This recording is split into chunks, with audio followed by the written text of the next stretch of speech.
वो 33 ट्रेन इसलिए बंद की हुई हैं क्योंकि यहाँ के नेताओं की नाजायज़ बसें यहाँ चलती हैं, तो उनकी कमाई होती रहे, इसलिए उन्होंने रेल का जो आवागमन था वो बंद कर रखा। जो स्मार्ट सिटी के नाम पर जो सड़कें बननी चाहिए थी, अभी तक सड़कें नहीं बनी। जो धूल उड़ती है कि ये उसका प्रदूषण का कारण है। लोगों के जीवन को दांव पर लगा करके जिस तरीके से यहाँ हर कानून की उल्लंघना हो रही है, प्रदूषण बढ़ रहा है, पटाखे चलाए जा रहे हैं और प्रशासन मूक दर्शक बन करके तमाशा देख रहा है। फरीदाबाद पहुंचे, आज अन्नकूट का प्रोग्राम यहाँ पे रखा हुआ है, क्या कहेंगे? ये आदरणीय रमेश भारद्वाज जी जो ब्राह्मण सभा के आदरणीय अध्यक्ष हैं, वो और उनके साथियों ने जो अन्नकूट का जो ये कार्यक्रम किया है, ये हमारी भारतीय संस्कृति के मुताबिक जब मौसम बदलता है, दिवाली से अगले दिन ये अन्नकूट का प्रोग्राम किया जाता है। तो ब्राह्मणों की तरफ से आयोजन है, ब्राह्मणों की तरफ से ये एक प्रसाद के तौर पर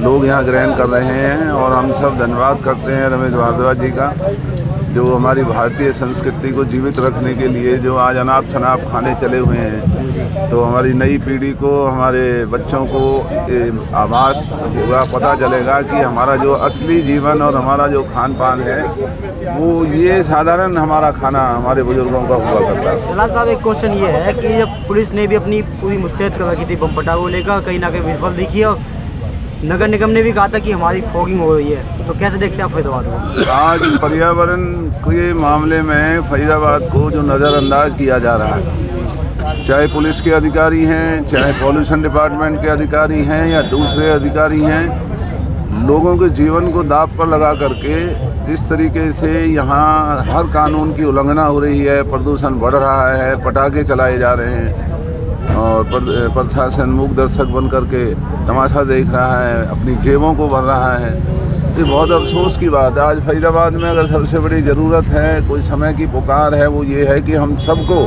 मिल करके फरीदाबाद के बढ़ते प्रदूषण को रोकना होगा। देखिए, आपने धरना भी दिया था, अगले दिन बारिश भी हो गई थी।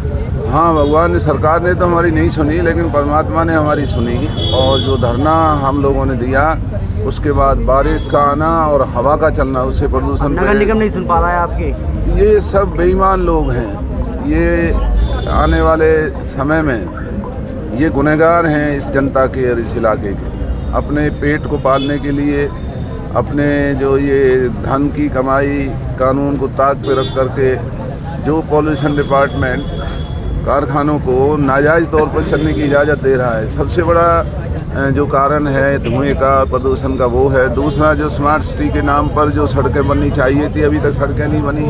जो धूल उड़ती है कि ये उसका प्रदूषण का कारण है। जो 33 रेल कमेरे वर्ग को दिल्ली फरीदाबाद ले जाने के लिए चला करती थी होडल से और दिल्ली तक, वो 33 ट्रेन इसलिए बंद की हुई हैं क्योंकि यहाँ के नेताओं की नाजायज़ बसें यहाँ चलती हैं, तो उनकी कमाई होती रहे, इसलिए उन्होंने रेल का जो आवागमन था वो बंद कर रखा है जानबूझकर। साहब, RTI लगाते हैं, जवाब ये आता है कि सड़क सारी बन चुकी है फरीदाबाद की। क्या मानते हैं, सड़क में गड्ढा है, गड्ढे में सड़क है? नहीं, क्योंकि वो खातों में बन चुकी हैं, लेकिन पैसा उनकी जेब में गया और सड़कों के नाम पर जनता के साथ धोखा हुआ है और निर्माण कह करके वो पैसा हजम कर चुके हैं। तो वो सही कहते हैं कि सड़कें उनके लिए तो बनी चुकी, क्योंकि उनकी जेबों में बहुत मोटी रकम आई। विधायक नीरज शर्मा ने मुद्दा सही उठाया, 200 करोड़ का, मानते हैं? हाँ, ये जो मुद्दे उठे हैं, ये वाकई इनमें बहुत बड़ा उन्होंने एक आवाज़ खड़ी की और पहली दफ़ा फरीदाबाद के कॉरपोरेशन की जो पोल है उन्होंने खोली।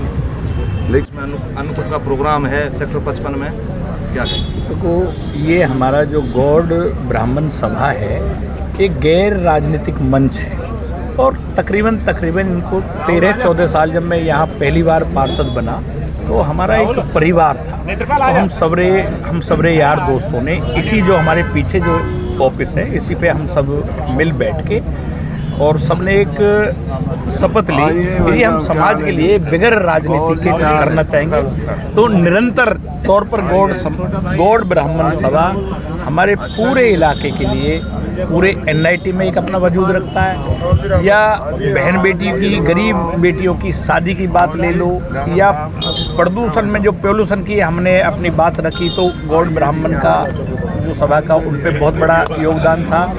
रमेश भारद्वाज जी इसके प्रधान हैं। तो मैं तो यही कहना चाहूँगा, गैर राजनीतिक मंच है और समाज के भले के लिए ये लोग बात अग्र आके ये बातें उठाते हैं, तो इनका धन्यवाद है और ये ऐसे ही आगे बढ़ते रहें और समाज का भला होता है।